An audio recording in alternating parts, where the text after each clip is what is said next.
All right, here is our little video on The Rising of the Moon by Lady Gregory. So Lady Gregory, born Isabella Augusta Percé, West Ireland, she was of incendiary stock, which means she was very wealthy and she was Protestant. And so that plays into a little bit about this play that's important for us for you to talk about. In 1892, she was widowed. And that's when she became a writer. So she didn't become a writer until she was 40 years old. She's one of the first female literary playwrights that we have from Ireland, and one of the earliest female playwrights in the canon of theater.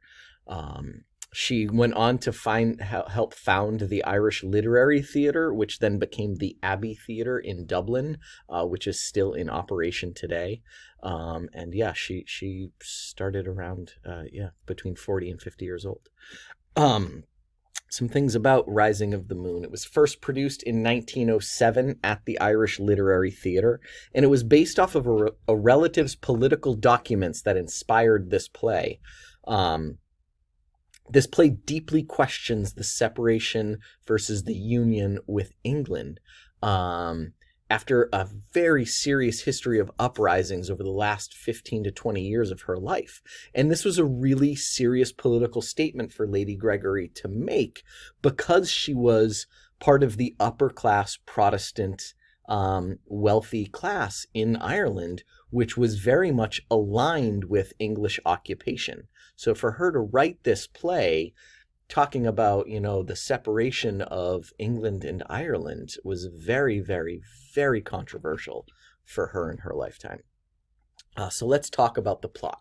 So there's a police sergeant sent out with 2 policemen to make sure a political rebel doesn't escape from the area. Single plot, very simple thing, right? The play focuses intensely on the interaction between the ragged man and the sergeant. There's no subplots. There's nothing about the other 2 policemen. We're really just focused on the interaction between these 2 men and their goals. So who are our characters? Right? We have deep conflict embedded in these characters themselves, right? And the conflict is revealed, so is the character, right? An example, the sergeant at the beginning is bossy, in charge. Once it becomes clear who the ballad singer is, we see he's sympathetic to the rebel's plight, right? So we really have these two symbols, right? We see the symbol of the police officer. We see the symbol of England's hold on Ireland. And then we see this man who is from the common people, who's fighting for his freedom, right? Neither man really seems to be the hero or the villain in this play.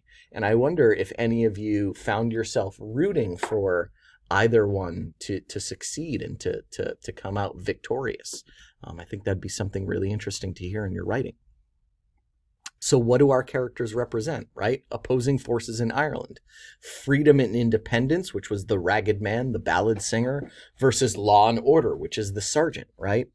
The 2 men represented the 2 alternatives facing the Irish people at this time, right?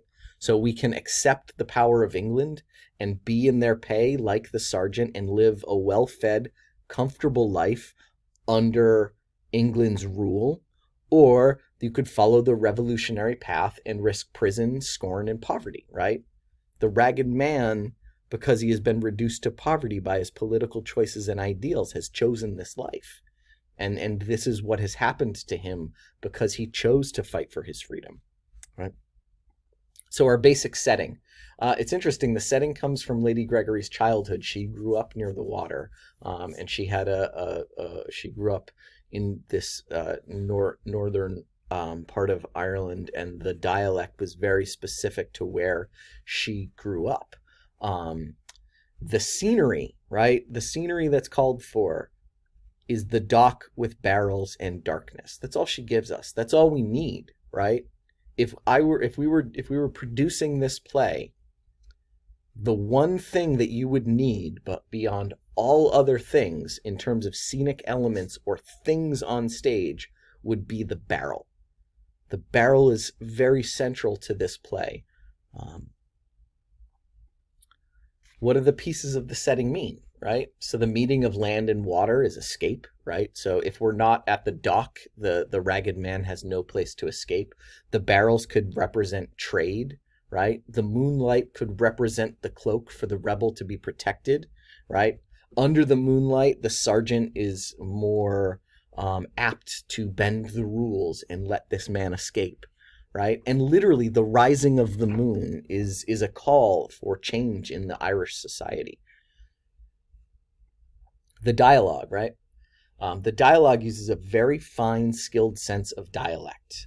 It gives an accurate sense of place, local color, character, and spirit, right? We understand who these characters are by the tone of their voice and the rhythm to their talking, right? And she recreated these regional dialects and rhythms and speech patterns of the Western Irish poor in the Ragged Man, whereas as the sergeant had a little bit of a heightened, more affluent, more educated dialect. The movement of the play. Movement is key in this, right? Lady Gregory moves her characters in very telling ways to support the text. And as the characters move closer, as they become closer in thinking, right? And then finally, they have this moment where they sit on the barrel together and they smoke, they share a pipe, right? They're at their closest. It's a peace offering. They're finding common ground between the two of them, and that's shown through the movement of these actors on stage. The theme. The theme is obviously the revolution. The rising of the moon is a symbol for the rising up of the people, right? The unity among the Irish people. The sergeant and the man find that they're more alike than they are different. They've chosen these two different paths, but they started in the same place, right? And overall, Lady Gregory really creates an excellent balance by spreading the thematic ideas carefully throughout this text. There's never any heavy-handed, Ireland should be free, right? Everything kind of comes out in a very subtle form of the conversation. And we also have music. As I said in the last video, music is a supporting element. It's not a main element. But this play relies on music, right? It's integral to the plot of Rising of the Moon, right? The song is sung with the title of the play in it, right? It automatically reveals the rebel sympathies. The rebel sympathizes in the play itself, right? The rebel did a very specific thing, omitting the line in the song, and it exposes the sergeant's sympathies to the rebel's cause. And that's very important, right? That moment where he's like, oh, you sung that wrong. It's supposed to be this. And it's like, oh, you do know this song, right? He says to him, he's like, you may have sat on the wall with the boys and sang these songs at some point. He's calling attention to the fact that the rebel and the Ragged Man are started in the same place. They made very different choices, but they're very similar people. And the song is so integral to the play that it really exposes all of the thematic ideas that are happening within this play. So that's a quick analysis of the Rising of the Moon and how all of these elements work to support the story, right? And you can see how focusing on each of these elements really helps us dig in and analyze these plays. This is what I'm hoping that you'll focus on as you read plays throughout this semester.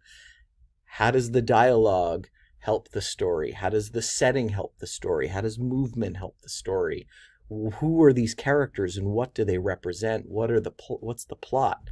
And ultimately, what is the theme? What's the central message of this play? All of these things just take a little bit of digging and a little bit of thought about these moments and these elements in the play really reveals a lot to us.